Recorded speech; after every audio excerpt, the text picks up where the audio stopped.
There's a difference. A real Christian would know that's a sin and wouldn't do it. Likewise, that teacher probably only was a teacher for kids. Don't you just love how illogical some Christians can be? You have two statements here. I'm going to go through both of them, but I want to do that first half first, obviously. The first part, you basically pull out a no true Scotsman fallacy, which Christians love to throw this one. Basically, no true Scotsman fallacy is such an elitist standpoint, and when Christians use it, you can tell they are either very extremists or they were just taught this and think it's just a no-brainer. They don't realize how toxic believing in a no true Scotsman fallacy can be. Saying a real Christian would know it's a sin is pretty stupid to put down, since everybody who believes in a God, believes in the Christian God and worships him, is a real Christian. Now, are they a good Christian or a bad Christian? That's where you can draw the line. But saying they're not a real Christian simply because they're not following one or two commandments is just, because nowhere in the definition of the word Christian does it say someone who follows every single thing that is in the Bible. It is simply put, I was gonna have a picture of the definition, but knowing how I'm gonna film this video, you wouldn't be able to even see the definition, so I would just read it off, which basically says someone who has had a Christian baptism and follows the teachings. That's it. So, by that definition, everyone's a Christian. Unless you just haven't been baptized, which, So yeah, that first half, I just already took it down. Don't even need that part. And now let's get on to the other one.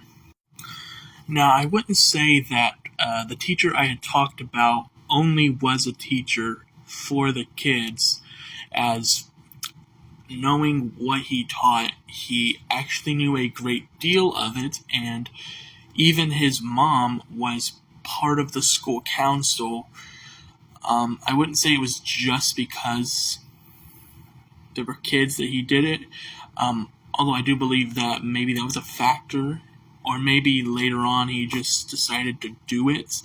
I don't actually know. I just remember finding out that it happened, and I was shocked.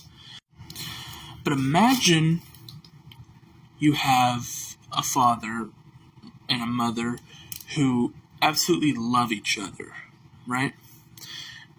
There's not a toxic thing that happens in the house.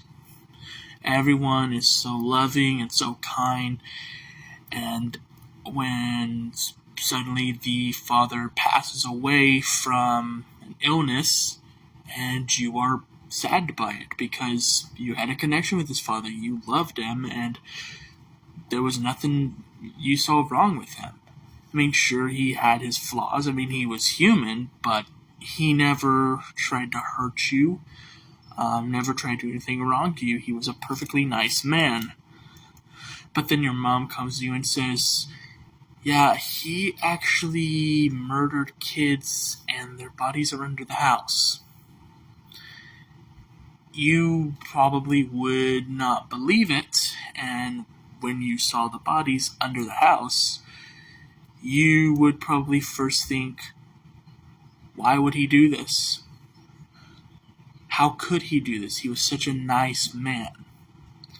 So was he a real father for killing those people and hiding their bodies under his house? He could still be a father. So, no true Scotsman fallacy is a very terrible argument to have, because there's really no reason to have it, unless you, one, don't understand humans, or two, you were just taught to use it by, I would say, the higher ups, whether it be church leaders or maybe your parents or guardians. But yeah, there's really no need for using a no true Scotsman fallacy.